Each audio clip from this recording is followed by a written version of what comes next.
and welcome back to another edition of the TrailManners podcast. This is Singletrack Session number 127. I am your host, Eric Manning, and we are just going to jump into it. So I've got a few emails, and I just want to say thank you because it was based on last week's Singletrack Session number 126. We had a guest co-host of Preston Wood. Now, I got to tip my hat first to Preston because he definitely came locked and loaded and ready and had some great stuff to talk about. And it was fun to bounce stuff off of somebody again. But I really appreciate the comments. There's a lot of people that said, Preston did a great job. It was great hearing you. Is this going to happen moving forward? And yes, I will have guest co-hosts moving forward, whether it's Singletrack Session, which we'll most likely see, or if it's a regular podcast on Tuesdays, which I know we missed again, and I apologize. But we will be back, so don't worry about that. Yes, we will. Preston absolutely did a great job. It was fun to go back and listen to the show when I mixed it before I launched it, and it worked out well. And Preston obviously is a great guy, and he just came ready to roll. So, yes, there will be more co-hosts. So, and then I also got emails on doing yoga.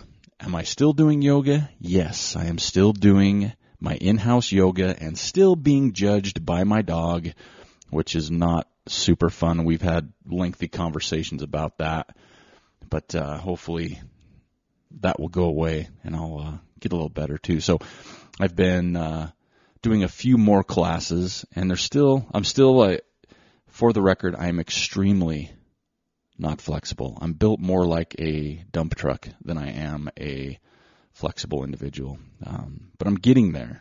My ankles and my feet didn't fall asleep on some poses I did this week, which is a good thing. Kept me dialed in. And then one of the questions I had is, do I have any plans on doing yoga in a classroom session or a class or whatever? And the answer is not anytime soon, especially after doing that by myself. I found that there is some Tourette's going on at times with some of the poses, as well as tipping over a few times and some laughter. And I know my neighbors probably think there's some crazy stuff going on in apartment 429. So, yeah, I think the class thing is going to be put on hold for a little bit longer, but the good news is I'll continue to do that and continue to check in with my virtual training partner, who she's checked back in with me, and she's kicking butt too. And so it's a lot of fun to kind of have somebody hold you accountable in a way for what you're doing, and I need to step it up though a little bit more, so that just has to happen. This past weekend I was down in beautiful, super cold and snowy St. George, Utah. So southern Utah, for those that aren't aware, is kind of the place to get away from northern Utah in the winter if you want to get out of the white stuff. So I went down there for a soccer tournament for my kids, not my child, but the young men that I coach, under 13-year-olds. And it was kind of my first, since I started coaching them in late October, first kind of like meaningful stuff game-wise. And so we go down there for a tournament. And don't get me started on the tournament. That's a long story, and this isn't going to be a soccer podcast. Maybe I should do one of those. But the tournament, it's a no Sunday play because we're in Utah and surrounding areas, and so they don't play on Sundays on a lot of these tournaments. So this one, of course, wasn't. So you go down. We played 2 games on Saturday. We had Sunday off to sightsee and enjoy the cold weather. And then the idea was to play on Monday for the teams that advance. Well, my boys went down. We won our first game 4-0, and second game 2-0. So that put us, out of the 6 teams, that put us ranked number 1 with the max amount of points, whatever.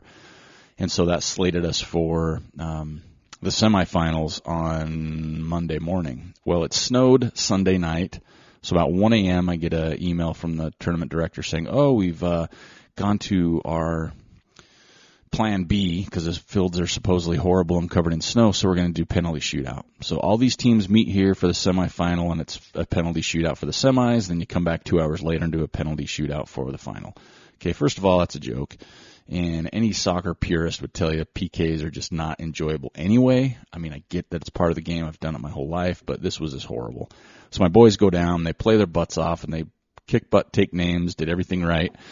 And then, of course, the snow was all over the field, so they cleared this little patch off so they could kick PKs, and we lost. right? So my kids were sad. They were upset. So apparently we lost the semifinal because of PKs.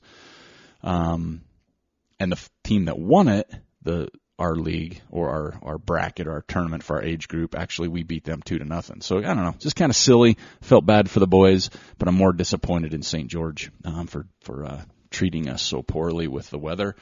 I went down with my daughter. We weren't able to get in the pool, but we did eat, folks. We went to Viva Chicken, did a Mongolian grill, took her to the Creperie, which is one of my favorite spots. And then when I was at the Creperie, we're sitting there, and someone comes up and says, "Hey, are you Eric Manning?" And that always gives me some hesitance, obviously. But I was like, yeah. Well, it was a listener to the show, Ryan Roberry. And so I've seen a lot of his posts. He's been a follower for a while, especially through Facebook. And he stopped by to say hi. He just came up, said hi, introduced himself. We talked for a little bit. So that was super cool for me. I enjoy meeting people that listen to the podcast. So thanks, Ryan, for coming up and saying hello. That was really cool to finally meet you in person. But overall, I'm sorry, Southern Utah. I don't know when I'm coming back because I don't know if I brought the bad weather down, but I kind of came down to get away from it, and you let me down. Didn't really even get outside other than the tournaments. But I had fun time with my daughter, and the boys played well, so I'm trying to take positives away from it. And then I come home, and it's just a snowy mess. It is a absolute snowy winter wonderland. February 20th, the groundhog lied, and we have got a lot more snow. So I don't know when we're going to start running on dirt again, so I'm really keeping an eye on my training. It's at an all-time low just because I don't want to be outside.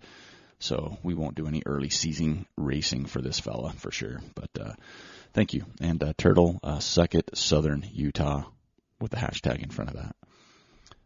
And I'd like to take a moment to give a shout-out to one of our listeners, friend of the show, all-around great guy, Matt Ozanek. He is recovering from a broken leg that he suffered trail running, and I think he's back on the trails now. We just want to give you a shout-out and say, way to get back after it. Can't wait to see you at the Bear, and hope recovery's going well. Take it easy. Make sure you're 100% healed, but I know you'll do things the right way and get back out there and kick some butt. So good luck, Matt, and we're rooting for you. And that was also from our good friend Chris. He reminded us that you were getting back out on the trails now. So great job, and good luck. And we also want to send a special shout-out to friend of the show, all-time great guy, race director extraordinaire, been on the show, James Varner. He was just named the course director for the Hardrock 100. Again, that's just the course director. It's not the race director. But he's going to be in charge of the course marking, trail maintenance, kind of all that good stuff. And I don't know if you could pick a better person. The guy loves the sport, loves the area, and he's just on it. So, I mean, it was a great choice for Hardrock to name him as the new course director. And James, we wish you the best and know that you're going to kick some booty. And we'll hope to see you down there in July, because yours truly does have his campsite at the Molas Lake Campground. That's right. And so hopefully we'll be down there in July, just watching, hanging out, and having a few beers. So congratulations. Now we'll just get kind of into the good stuff. We got a few races to cover today. This won't be a real long show. There's not a ton, but we start with the Black Canyon. We talked about that as it was a golden ticket race. And I think me and Preston threw out our picks for the race, and neither one of us picked the winner, who literally just ran away with the race. Matt Daniels, he took off early, and he won it in 7 hours, 20 minutes, so that punches his ticket to Western States. Second place was Chris Mocco. He already has a golden ticket. He came in 7:45, so 25 minutes behind. And literally 20 seconds. There was a late thing there. Eric Sensman finished third, and he will jump into the golden ticket area since Mako decided or already has his ticket. So congratulations to Matt and Eric, another cowboy to the event, and a fast race. And as we talked about, a little fun thing had going on last week. Sensman finished in 7:46, and Dakota Jones was 8:34. That was good enough for 7th place, and there's some cool photos of both of them, just kind of enjoying the little thing they had going there. So, and that looked like a lot of fun. So congratulations. On the women's side, Casey Lichtig came away with the W in 8:38, followed by, who was second? I'm sorry. Oh, yeah, Yao Wang, she came in at 8:48. So on the women's side, that was 10-minute difference. So they are both going to the big one, and overall. And third place for the women goes to Mallory Richard, it looks like, and she came in quite a bit after the front two ladies there. But congratulations.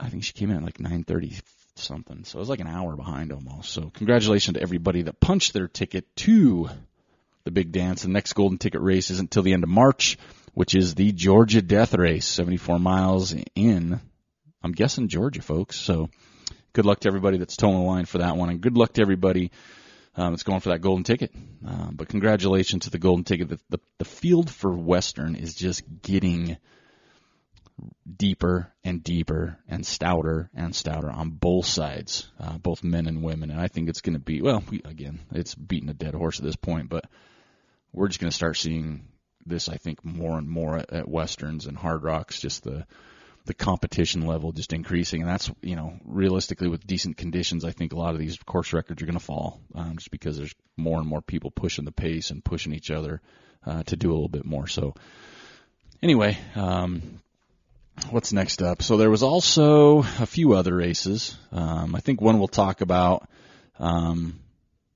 is the Moab race, the Moab Red Hot, which has been around forever. And we want to give a shout out to the race director, Chris Martinez, who is beating cancer. Chris is such a great guy. He's had this race for a long time, and I've been fortunate to meet Chris multiple times down there. And super stellar guy, done so much for the community, especially early on when a lot of these races, literally Moab was the first race of the year that everybody would go to. But he's been beating, and I say that with a capital beat, beating cancer. So keep it up, Chris. We're all in your corner, and keep doing what you're doing. But on that one, the Moab Red Hot, so the 55K fast race this year, 3:52 was the winner by Bobby Peavy. Sage Canaday was second, followed by Stephen Kirsch on the men's side. On the women's side, Sandy Nypaver, she walked away with a W. Imogen Ainsworth and Sarah Bard came through there. And 33K, which is a super cool course, super fast, Anthony Costellas came in at 2:11, Jackson Brill 2:17, so 6 minutes apart. And then 20 seconds later was Josh Eberly on the men's side. On the women's side was Ashley Brasovan. I hope I'm getting that right, Ashley. And Miria Blair, followed by Abigail Levine. We're going with that. And if I'm wrong, then I'm wrong. So that's the way it goes. So those are a couple of fun races that happened this past weekend. There's also another race we'll talk about. It was the formidable 50K in Cool, California. Tim Tollefson, I think he came away with a win, if I remember right. And that looked like, just seeing some pictures, that looked like a wet, crazy course. So that was kind of the other. Women was Danny Moreno, and I think that's all we'll cover for races. I mean, there are plenty more. The Coastal Challenge. Oh, there was the Jackpot Ultra Running Festival. Our friend Mark Hammond came away with the win on that one. 13 hours and 5 minutes for that 100-mile distance. But we want a special shout out to Dave Stevenson. He's a good friend of the show, big follower of the show, and one we sent out some mantras to that he said he kind of threw some of those out there, but he got his buckle. So congratulations, David, on that. Hag Lake 50K, which is a race I always wanted to do up in Oregon. That was this past weekend as well. So really next week is the Transgran Canaria. Golly, where am I at here? I'll tell you why in a minute. It's 128K, 80 miles, lots and lots. I'm not going to talk about the list on the start for this one. This men and women both is going to be super stout and super deep. So good luck to everybody that's going to be down there. And I'll come back now. No, I'll wait. I'll wait till the end of the show because there's a question that goes with it. So we'll just not get ahead of myself too much here. Also, in some other news, sad moment. Juliette Benedico and Tanguy Vallée died in ski mountaineering fall in France on Valentine's Day. Man, just hearts go out. I hate to see stuff like that, but hearts go out. And there's also a runner in California, I believe, that slipped trail running this past weekend on ice and unfortunately passed away. folks, just be careful out there, huh? You never know. I mean, there's accidents. That's why they're called that. But, boy, we want to keep and hope everybody stays safe. So, boy, stay safe, folks. Hate to hear and see stories about that are going on. But let's switch gears to an interesting story. This one is coming out from Runner's World. New Balance opens a pub where you can exchange your miles run for pints. And the pub's called the Runaway. And I guess there's a little article on it. I guess they've teamed up with Strava to do this exchange. Now listen to this. Now this is for it's for people that are focused around marathon training milestones for a spring marathon. Okay, so there's a Strava challenge for that. You'll get this card, I guess, a virtual card, I'm guessing, and you can add to your wallet or your iPhone. It will automatically fill the miles they've run, and you can exchange the miles for pints in a pub. So this pub is, I checked because I thought, man, I'm going to run a spring marathon now, but no, this is in London. So I'm out. I'm not participating in this, but okay, so here it is. So the first challenge, I'm just reading this from the website because it's interesting. And I come at this like thinking from what I see on Strava with a lot of our runners. On the trail side, I shouldn't say our runners, but, ultra runners in general. Challenge 1 at the Runway. Run 40 miles for pints. So this can be redeemed in February 24th or March 3rd.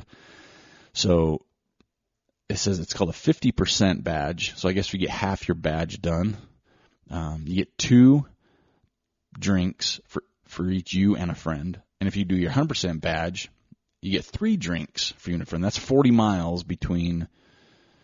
I don't know. I'm trying to figure it out, but it basically looks like it's 40 miles between now and like February 24th. I don't know if there's a time frame for it. Run 40 miles. Challenge 2, you can redeem it in March, is 13 miles. So you have to run 13 miles, which is strange to me. 50% badge, 2 drinks for your friends. 100% badge, 3 times the drinks. The third challenge is run 60 miles for pints. And the same, rewards, 2 and 3 drinks, depending on how much you do. And the fourth one they have is run a 10K for pints. And these have dates on them and stuff. Same thing. A 10K, you get, if 100% of your badge, you get 3 drinks for you and a friend. I think there needs to be more information about this, because how would that be for like the ultra runners that are training for, and I'll put the link on the show notes, you can check it out, but could you imagine training for a 100-mile race and you get, I don't know, say 3 beers, essentially 3 beers, right? Each for you and a friend. So 6 total beers for running 40 miles. That's pretty legit, dude. 40 miles, you get 6 beers. So it says you and a friend. So you could have a friend that doesn't run. You could be their hero. Hey, buddy, why don't you come to this bar with me? I'll give you 3 free beers. Or just tell them, hey, I'll buy first 3, you buy the second 3. And you can kind of trick them into it. But yeah, 40 miles, and you get 3 beers. Wow. I would be a much better consistent runner if someone would come out with this, especially if it was somewhere local like Roosters or Slackwater, or somebody came up with this locally by me. I would probably have my best running year ever. And I know you're thinking, it's for 3 beers, but you're running anyway. So yeah, give me 3 to 6, or take a friend that doesn't drink and have your designated driver, and you can just get all 6. That's where I'm headed. That's where I'm headed. Nice little Friday night. I don't know, maybe 5 and 1. Give them one, just for being there, of their choice, and you can smack down 5 different flavors. But I don't know, pretty interesting. So I'm going to leave a post to the link there, and it kind of has not a ton of information, but it is a Strava challenge, and then you can get the information on your phone. You can read more about it, but it's pretty crazy, if you ask me. So anyway, congratulations, New Balance. Hoka Ultra, where are you at? Where are you at with this? And can you do something locally here? And I'll even spearhead the charge somehow. Just get in touch with me. We'll figure it out. We'll get her done. So, all right. So we'll move on from that. Strava group this week, because here's an idea. Chris Crash Pope, he was a Strava league, 149.9 miles this past week. 149.9 miles. That's a lot of beers right there. Run time, our friend David Stevenson, 47 hours, 24 minutes. So that was the 48-hour race he did. And then climbing is off. I'm giving it to Arturo Anaya, 27,434, because apparently Turtle Miller is on there. If you look at it from last week, all 556 members, Turtle Miller had 98,640 feet. And so I'm like, well, obviously I know that's not true because that's more vert than he did all of last year. But then you go look, and he did where is it? Here's it is, making my legs move again. He did 2.09 miles, and he gained 87,874 feet in 38 minutes. That's pretty stellar. So basically, he's looking at almost 44,000 feet in a mile. Think about that. 44,000 feet of vert gain in a mile. And in, basically, if you split it, 19 minutes. Turtle, you are hard rock ready, my friend. You just quit training right now. So, yeah, anyway. Something's going on there with the measurements on his something. I don't know how that does that. I don't even care, to be honest with you. I don't dive into that type of stuff, but pretty crazy. What else we got going on? We do have some cool Woody Footies. We have some couple Ask TrailManners questions, and another shout out for some help. So this will come into the show a little bit, but I'm looking for help, folks. Patreon, 18 total supporters. 18. So I'd love to see if we can get more of you out there to help with our Patreon charge. Patreon.com/TrailManners. It's as little as $2 a month. You can get in on that. Sure would love the support. Like I said, we got some things we want to do, but would really love to see support on that. So 18 people out there, and you know who you are because we've announced you on the show. Thank you so much again for your support. Love to see more join that if possible. I know it's kind of an ask, and I hate to do it, but I got to do it. So if you find room in your heart and your pocketbook, I would love to have you support the TrailManners podcast through Patreon. Patreon.com/TrailManners. That's with an S. How about some Woody Footy action? So Woody Footy had another solid week, and I love seeing more pictures without snow. Even though snow is pretty, don't get me wrong. I need dirt now. It's time for some dirt, some trees, maybe some rain even, some fog. I'll take some sun at the end, right? But this week's winner goes to a friend of ours of the show, Sarah Ohm, Bohemian Paradise, UNESCO Geopark in the Czech Republic. And it is a rockin' photo. And you can see that, obviously, that's the photo we're going to use for the launch for this Singletrack Session number 127, but it's a killer photo. There were so many more. I'm digging it. Let's keep them coming, stepping up the game. They look awesome, and we're still waiting on our hats. We're working with our friends over at the Sign Garage, and we're trying to dial in the logo for the new hat, and I just need to get that done. With low funds, it's a little difficult to get some logos made, but I'm working on that. We'll get some hats going. Thanks to a friend of the show, Turtle Miller. Right? So he's our new guy, Caldwell Banker in St. George. If you're looking to buy down in St. George, or you know somebody that wants to buy down there after this weekend, that may not happen. But moving forward, right, you got to look up Turtle Miller. Awesome guy, honest guy, which we all know is important in the business at Caldwell Banker there in St. George. And we want to thank Turtle for sponsoring Woody Footies for this year, and we got those coming out. So thank you so much. And yeah, I mean, it's huge. It's huge. And then we got to talk about real quick our Ogden Trail Running Festival, May 3rd and 4th. Still looking for a few sponsors. We still got to thank, most importantly, Solomon, Amer Sport Factory Outlet, Palisades Ultra Trail Series, Ogden Trails Network, Gear 30, our local mountain shop, and McKinsey Exhibit again, sponsoring the free Kids K. We might make some changes to that this year. It might be $10 just to have a little more for the kids, and also we want to grow it, as well as last year we had people register that didn't show up. That kind of takes fun out of it. We kind of capped it and sold out, and then some people didn't show. So it kind of gives a little skin in the game. So it's not just free, but we want everybody to be there. But we're still looking for some sponsors for that. We also have our expo going on that day if you're looking to set a booth up for it. We'll have more information come out on the Friday night over at Solomon that we do. But please head on over, register for the race. If you're thinking about it, just head over and register so we can get a better count of numbers. We want to make this year big. And then on top of that, we're just looking for our food vendor for the year. So if you know anybody that wants to do that, that would be fantastic as well. We got a few people on the line, but we want to lock that in and get that going. So again, thank you so much for all our sponsors, and we're looking for a few more, and we hope to see you out there. It's always a fun event.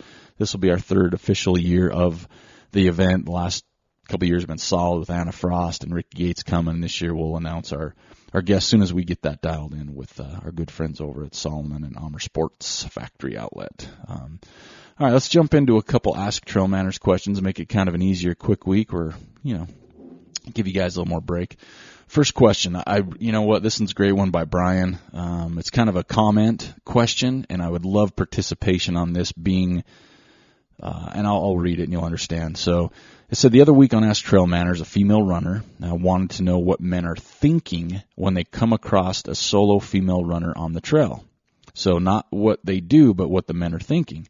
In this situation, this person says, I'm focusing very much on helping them feel at ease, because I assume they probably feel somewhat vulnerable or possibly uncomfortable when they're alone and a strange man on remote trails, and we all see the stories, so I kind of feel that same way. This individual says, I wave and do the weird pursed lip smile and head nod, but this is the good part. Maybe we should flip the question and find out what the general feeling is of the women who run solo when they encounter men on the trails. That could help us understand how to operate better and make everyone's trail time more enjoyable. Thanks for the show, Brian. So this is for all you ladies out there that run on the trail most of the time by yourself. When you see a guy, what's the general feeling for you? Do you feel threatened? Do you feel you're waiting for something to happen, or what's the general feeling? And I know, I don't want to get into the whole male-female thing. That's down the road, but because we still see it, where people get attacked on the trails and people fight people off, and I hate to see it. But I think from my standpoint, I know what Brian's trying to say, and even the question we got asked a couple weeks ago. For ladies, if you want to email me, manners@trailmanners.com. We won't mention your name, but we could talk about it on the next podcast. Or if you just want to post on the Facebook page on Singletrack Session 127, that would be great. But I would love to, absolutely, Brian, thank you so much for asking that. But I would love to hear the same thing. What's the general feeling when you encounter men on the trails, right? If you're running by yourself, even if you're not, there's a couple women or whatever. What's your general feeling, and what could make things easier for everybody to operate and make things just more enjoyable? So thank you so much, Brian, and I hope we get some input on this and some feedback, because I would personally love this as well. And I know there's other people that like to hear that as well. So thanks, Brian. Our next question comes from Mark from Texas. This is a longer one, and it's pretty interesting. Well, howdy. This is a question based off a piece from last week's show. You mentioned the article about pairing beers with runs and races, but after much thought, it seems a little weird.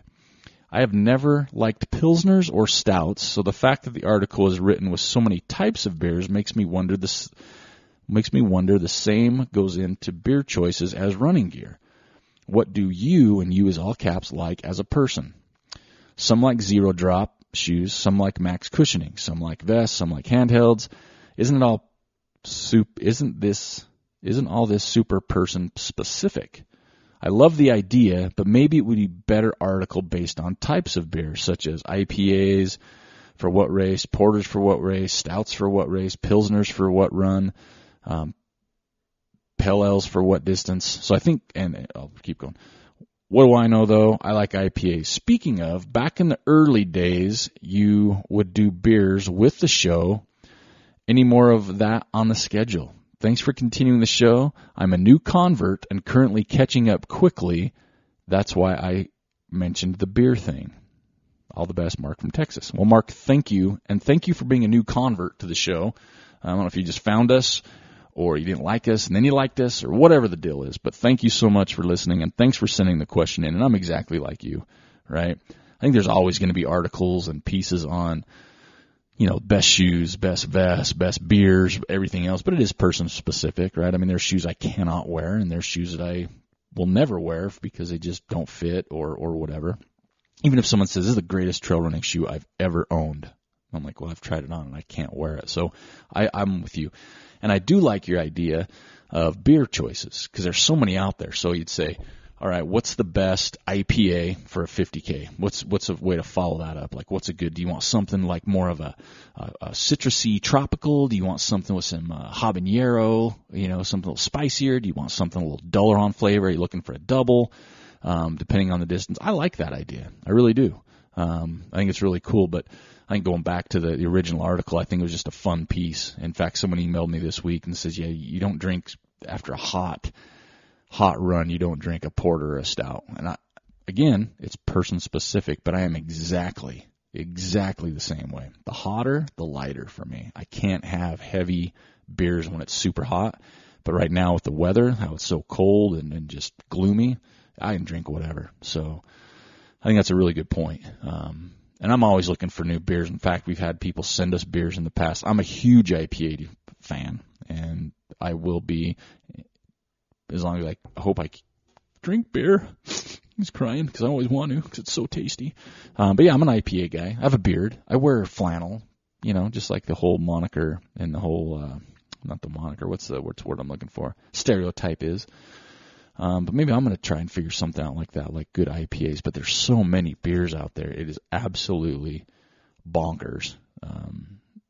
And the next part is, you did beers with the show, and we did. We would have a different beer early on, so I can tell that you're a convert because you're listening to early stuff.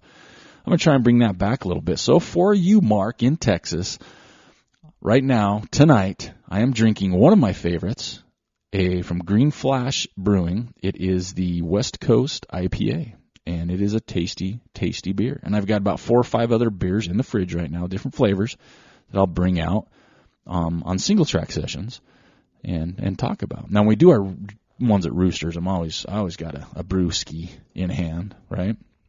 And maybe I'll start the show. This is my beer of the week and talk about it a little bit because I think that's kind of fun. And I'm always looking for recommendations. So I'm kind of into a citrusy. I've never liked fruit in my beer, but IPAs with a little bit of citrus has been killing it pretty good for me right now.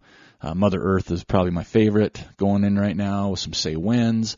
There's also from Latitude 33 some Mango Visa, which has mango and habanero in it. Super subtle, super good. But yeah, so tonight I'm going to take a drink right now. Ready? Here we go. Oh, man, that was good. That was 2 sips, actually. And I got the foam on my mustache. I know you can't see me, but just picture it. Ready? Close your eyes.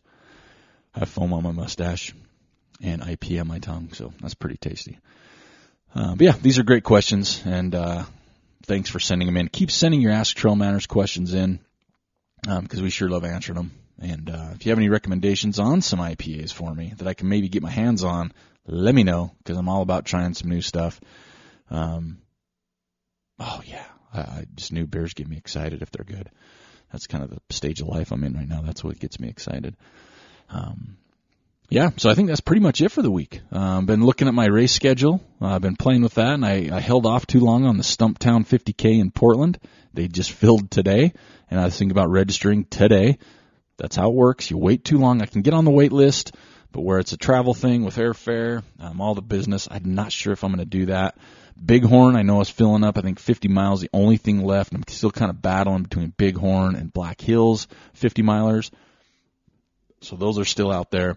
It's kind of turning to the point now where I've got to get more races on the schedule because I've got to get ready. I've been lazy, and I'll be the first one to tell you, between the changes with the show, a bunch of other stuff. I've been a little lazy with my working out, with my running. I've been focusing on soccer, but I got to get back into it because I'm headed down to do the Zion Traverse over Easter weekend.